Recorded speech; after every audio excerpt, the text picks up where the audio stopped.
Magandang araw! At dahil gani may nag-request sa atin naman na bung daw tayo, syempre ang ate Jonah nyo ay gagawin din ang request na gusto nyo. Kasama ko nga pala dyan ang kuya at ang kanyang asawa. Papunta na gani ho kami niyan sa Kawayanan para maghanap ng labong.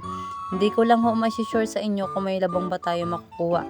Ay di ni gani ho sa amin, marami din ho nagapanguha ng labong, kaya paswertihan na lang kung mauna ka sa kanila. Pag nauna ka, may labong ka. Pero kung huli ka, nga ka. May daladala gani ako diyang dulos dahil yan ho ang gagamitin natin pambungkal sa labong. At habang gani kami dyan ay galakad ay may nadadaanan ho kaming lansunisan at rambutanan. May bidyuhan nga pala akong lansunis dyan kaso hilaw pa at maliliit pa lang. Ito gani ho dalawang kasama ko ay parang may balak pang manguha ng rambutan. Mahirap lang gani ho manguha dahil hindi po yun amin at baka pagalitan pati ho kami ng may-ari. Pero kung pag-uusapan lang ho ang saging ay di ho sa amin ang marami. Kaso nga lang wala pa hong bunga. Sa nakikita nyo na yan ang lawak ko ng sagingan na dinadaanan namin. Pero hindi po yun amin.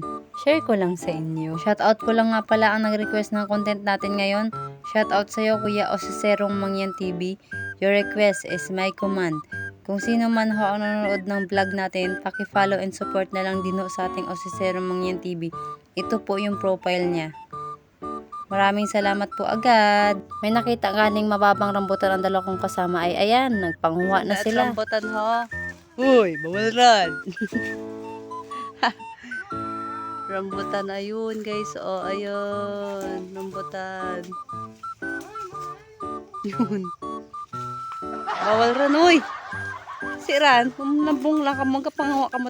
At finally, andito na ho tayo sa Kawayanan. Itong unang Kawayanan pala na napuntahan natin ay wala tayong nakuha. Nakakatakot lang ho manguha dito at baka may sawa. Malapit nga pala ito sa ilog itong mga Kawayanan napuntahan natin at tao pa ang ating ilog ngayon. Nagpunta na gani ho kami niyan sa pangalawang Kawayanan. Ayan at nakahanap din tayo. Binungkal-bungkal na nga pala namin yan, mabuti na lang at madali lang bungkalin yung lupa at hindi kami masyado nahirapan. Hawak na natin ang isang labong, hindi lang isa, kundi dalawa.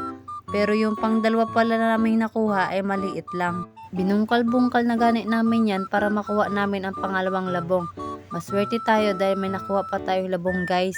May nakuha pa gani kaming kalit-liit na puso dyan. Naghanap pa ulit kami ng labong, baka meron pa kami makuha. At dahil wala na kami makikita ay nagdiretso na pala kami yan sa ilog. Pinalta na pala nila kuya at asawa niya ang dalawang labong na nakuha namin. Bali ako na lang gani o nag-video sa kanila dahil dalawang labong lang naman ang nakuha natin, hindi naman marami. Okay na pala at nabalatan na ang ating dalawang labong. Nakita ko gani at nabidyohan ko ang aming aso dyan na lumalangoy. Lagi o talaga yan nagasama kung saan man ho kami magpunta. Nakakatuwa lang gani ho kapag may ganito kang alagang aso. Pauwi na gani ho kami niyan at dala-dala na natin ang ating labong. At dahil nakauwi na kami, nagdiretso pala kami ng asawa ng kuya ko niyan sa tindahan. Bumili kami ng ingredients para sa ating labong. At kumuha na din kami ng malunggay at inigib naming tubig. Pagkadating nga namin sa bahay ay sinimulan ko na himayin ang malunggay dyan. Ang ating luto gani o sa labong ay sinabawan lang na may dilis at malunggay. Ready na pala ang ating ingredients dyan. Nilaga namin muna pala ang labong para mawala yung pait niya. Pait na nakaraan. Uy, bakit may pa ganun? Pagkatapos gani hulagain ang labong, nagpanibagong salang na kami ng kuya ko dyan. Naggayat na din pala kami niya ng sibuyas. Bago pala matapos ang video na to, don't forget to follow, like, and share for more videos na i-upload natin guys. Nilagay na pala dyan ang sibuyas. Hinintay lang namin kumulo ay sinunod na din namin ang dilis. Nintay ulit namin kumulo ay next naman na nilagay ang malunggay. Naalo-alo lang gani o namin ito ng kaunti at naglagay na din kami ng panglasa. Nilagyan na namin ng magic sarap. Pagkatapos pinaluto na namin ito ng mabuti. Dahil luto na din ang ating niluluto ay tinikman ko na ito. Okay na din ang lasa. So ayan, luto ng ating sinabawang labong na may dilis at malunggay. Samahan nyo na palang kumain ng ate Jonah nyo. Bali nakakamay lang pala tayo magkain yan guys. Pero naghugas na din po pala tayo ng kamay niyan.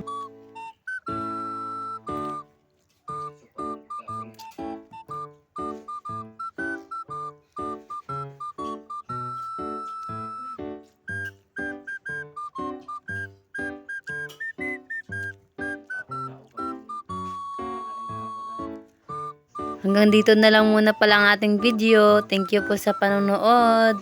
Bye!